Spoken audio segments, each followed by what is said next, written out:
రైతు భరోసాపై రేవంత్ సర్కార్ పదే పదే అబద్ధాలు చెబుతుంది. సంక్రాంతికి వేస్తామని మాట తప్పారు. జనవరి 26 అని మోహన్ చాటేశారు. చివరికి మార్చి 31 అని హామీనిచ్చారు. ఆ మాట కూడా తప్పారు. చేసిన తప్పును వ్యవసాయ శాఖ మంత్రి తుమ్మల నాగేశ్వరరావు అంగీకరించారు. నిజామాబాద్ రైతు మహోత్సవం సభలో రైతు భరోసా వేయలేదని ఒప్పుకున్నారు. మార్చి 31వ తేదీ రైతు భరోసా వేయలేదని చెప్పుకొచ్చారు. భరోసా వేద్దామని అనుకున్నామని ఆలస్యమైందని కవరింగ్ ఇచ్చారు. తప్పకుండా అతి త్వరలో మిగతా రైతులకు భరోసా వేస్తామని మరోసారి మోసం చేసే ప్రయత్నం చేశారు. మమ్మల్ని కూడా మీరు మన్నించాలి. మార్చి 31కి రైతు భరోసా వేద్దాం అనుకున్నాం. మేము అనుకున్నది ఆలస్యమైంది. మమ్మల్ని కూడా మీరు మన్నించాలి. మార్చి 31కి రైతు భరోసా వేద్దాం అనుకున్నాం. మేము అనుకున్నది ఆలస్యమైంది. మమ్మల్ని కూడా మీరు మన్నించాలి. మార్చి 31కి రైతు భరోసా వేద్దాం అనుకున్నాం. మేము అనుకున్నది ఆలస్యమైంది. మమ్మల్ని కూడా మీరు మన్నించాలి. మార్చి 31కి రైతు భరోసా వేద్దాం అనుకున్నాం. మేము అనుకున్నది ఆలస్యమైంది. మమ్మల్ని కూడా మీరు మన్నించాలి. ఇక ఈ అంశానికి సంబంధించిన సమాచారం మా ప్రతినిధి రవీందర్ ఫోన్ లైన్ ద్వారా అందిస్తారు. అయితే రవీందర్, రైతు భరోసా వేయలేదని సభాపక్షంగా కూడా చెప్పడం జరిగింది, ఒప్పుకోవడం జరిగింది. ఇప్పుడుకి అసలు రైతు భరోసా వేస్తారా వేయరా, దీన్ని మనం ఎలా చూడాలి? ఇప్పుడు ప్రభుత్వానికి సంబంధించిన దొల్లతనం స్పష్టంగా కనబడ్డది. సాక్షాత్తు వ్యవసాయ శాఖ మంత్రి, వివిధ హోదాలున్న మంత్రులు అనేక పర్యాయాలుగా చెప్పడం జరిగింది. ఈ మార్చి 31వ తారీఖు లోపల సంపూర్ణ రుణమాఫీ చేస్తాము, అర్హులందరూ రైతులకి ఖాతాలో డబ్బులు పడతాయని మంత్రులు పొంగులేటి శ్రీనివాసరెడ్డి నుంచి కోమటిరెడ్డి మొదలుకొని వ్యవసాయ శాఖ మంత్రి వరకు ప్రతి ఒక్కరు ఇదే అంశం పైన చెప్పడం జరిగింది. మార్చి 31 దాటిపోయింది, రైతులంతా వెయిట్ చేశారు. పైగా నాటు వేయాల్సిన సమయానికి వేయాల్సినటువంటి రైతు బంధు, రైతు భరోసా వంటి పథకాలు పూర్తి స్థాయిలో నిర్వీర్యమయ్యాయి. ఏ ఒక్క రైతు ఖాతాలో కూడా పడలేవు.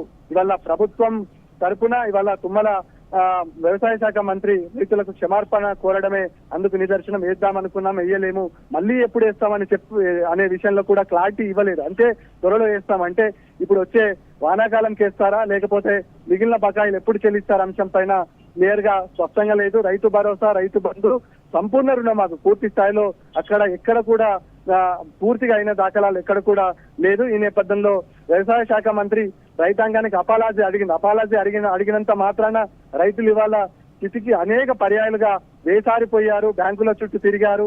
తమకు రుణమాఫీ జరుగుతుంది, రుణమాఫీ అవుతుంది అనుకున్నారు. కానీ రుణమాఫీ కాకపోగా పైగా రైతు భరోసా అందుతుంది అనుకున్నారు. పైగా ఇప్పుడు ఉమ్మడి నిజామాబాద్ జిల్లాలో ముఖ్యంగా రాష్ట్ర వ్యాప్తంగా వరి కోతలు శురువయ్యాయి. ఈపాటికే రైతులు పంట నూర్పిడి చేస్తున్నారు, వడ్లను అమ్ముకునే పరిస్థితి ఉంటుంది.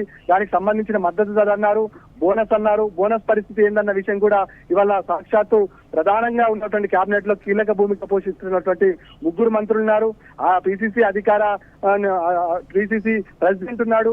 ఈ నేపథ్యంలో ఇక్కడ రైతులకు మరి బోనస్ పరిస్థితి అనే అంశం పైన వ్యవసాయ శాఖ మంత్రి మాట్లాడకపోవడం విడ్డూరం. దాదాపుగా ఉమ్మడి నిజామాబాద్ జిల్లాలో ఈపాటికే పూర్తి స్థాయిలో పంటకు సంబంధించినటువంటి క్రాపు ధాన్యం కొనుగోలు కేంద్రాలు జరుగుతున్నాయి. ధాన్యం కొనుగోలు కేంద్రాల నుంచి నేరుగా రైతులు అమ్ముకునే పరిస్థితి లేకుండా దాపరించింది. ఈ నేపథ్యంలో గన్ని బ్యాగుల కొరత, అదేవిధంగా ఇక్కడ రైతాంగం ఐకేపీ నుండి నడుస్తున్నటువంటి ఏదైతే కాంటాలు ఉంటాయో అవి కూడా నత్తనడకం జరుగుతున్నాయి.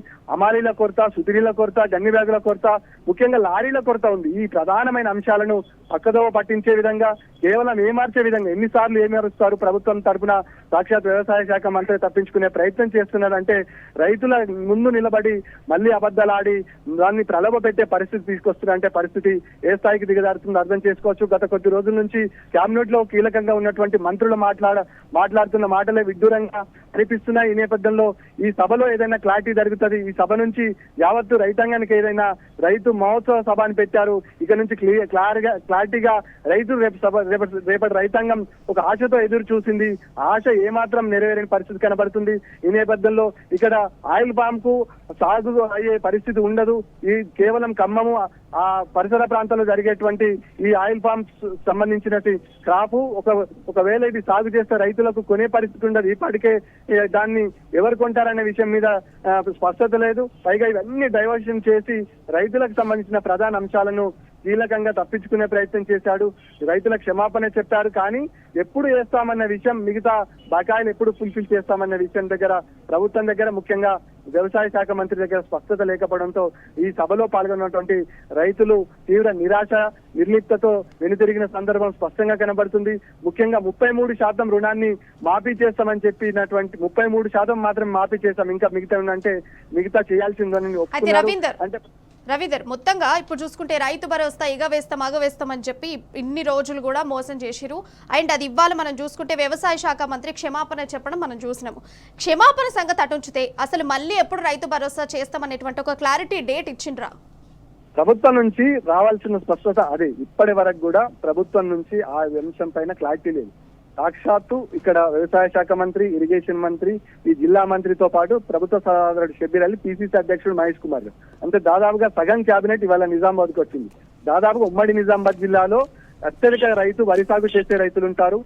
ఈ రైతులు వాళ్ళ దాంతో పాటు వివిధ జిల్లాల నుంచి రైతులను ఇక్కడికి పిలిపించడం జరిగింది. రైతు మహోత్సవ సభకు ఆహ్వానించడం జరిగింది. అంటే చిన్న సన్నకారు రైతులు మొదలుకొని పెద్ద రైతుల వరకు ఈ సభలో పాల్గొనడం జరిగింది. ఈ నేపథ్యంలో పంట వేయలేకపోయాము అని చెప్పారు తప్ప ఎప్పుడేస్తామనే విషయం మీద ప్రభుత్వం దగ్గర ఇప్పటికీ క్లారిటీ లేదు, స్పష్టమైన సమాధానం లేదు. ఇక మార్చికి వేస్తామని తప్పించుకున్నారు. మార్చి అయిపోయింది, దాదాపుగా మార్చి అయిపోయింది కాబట్టి మేము ఏం చేయాలనో అర్థం కావడం లేదనే సిచ్యువేషన్ లో ఇవాళ ప్రభుత్వం ఉన్నట్టుగా స్పష్టంగా కనబడుతుంది. అంటే ఖచ్చితంగా వేస్తే ఫలానా డేట్ వేస్తాం, ఫలానా డేట్ కటాఫ్ పెట్టాల్సిన అవసరం ఉంటుంది, కానీ ప్రభుత్వం ఎగగొట్టే ఆలోచనలే ఉంది స్పష్టంగా. ఈ నేపథ్యంలో ఇప్పుడు ఈ యాసంగి అయిపోతే వానాకాలం వచ్చే పంటకు మూడో రైతు భరోసా ఇవ్వాల్సిన అవసరం ఉంటుంది. అది కూడా ఎగ్గొట్టే పరిస్థితి కనబడుతుంది. అంటే ప్రభుత్వం ఆనాటికి తప్పించుకునే ప్రయత్నం చేస్తుంది తప్ప క్లియర్ గా ఈ డేట్ రోజు ఇస్తాం, ఇప్పుడు ఇస్తామని ఇంప్లిమెంట్ చేసి ఆ మాట నిలబెట్టుకునే సాహసం అయితే చేసే పరిస్థితి అయితే ప్రభుత్వం దగ్గర లేనట్టుగా స్పష్టంగా కనబడుతుంది. దీనికి ఇక చెటగోపం పెట్టే పరిస్థితి స్పష్టంగా కనబడుతుంది. ఇక దీని మీద వాసలు అదులుకోవాలనే రైతులకు ప్రాథమికంగా సూచన చేసినట్టుగా స్పష్టంగా కనబడుతుంది. ఇక ఇయ్యము, ఇదే లాస్ట్, పరిస్థితి బాగాలేదనే విషయం చెప్తున్నారు తప్ప ఎప్పుడేస్తారు అనే విషయం మీద క్లారిటీ లేదు. రైతులు కూడా అనేక పర్యాయాలుగా విసిగి వేసారిపోయారు.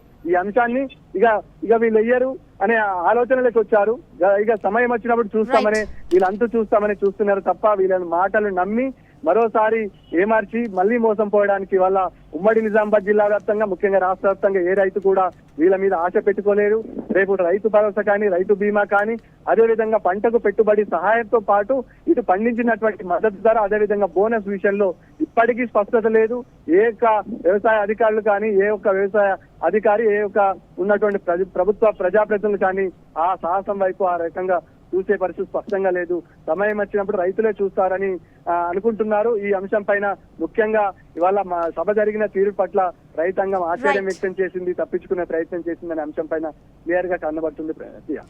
Right Ravinder, thank you. మొత్తానికి వ్యవసాయ శాఖ మంత్రి క్షమాపణ చెప్పారు కానీ మళ్ళీ రైతు భరోసా ఎప్పుడేస్తామనేటువంటి విషయాన్ని అయితే క్లారిటీ ఇవ్వలేదు. మమ్మల్ని కూడా మీరు మన్నించాలి.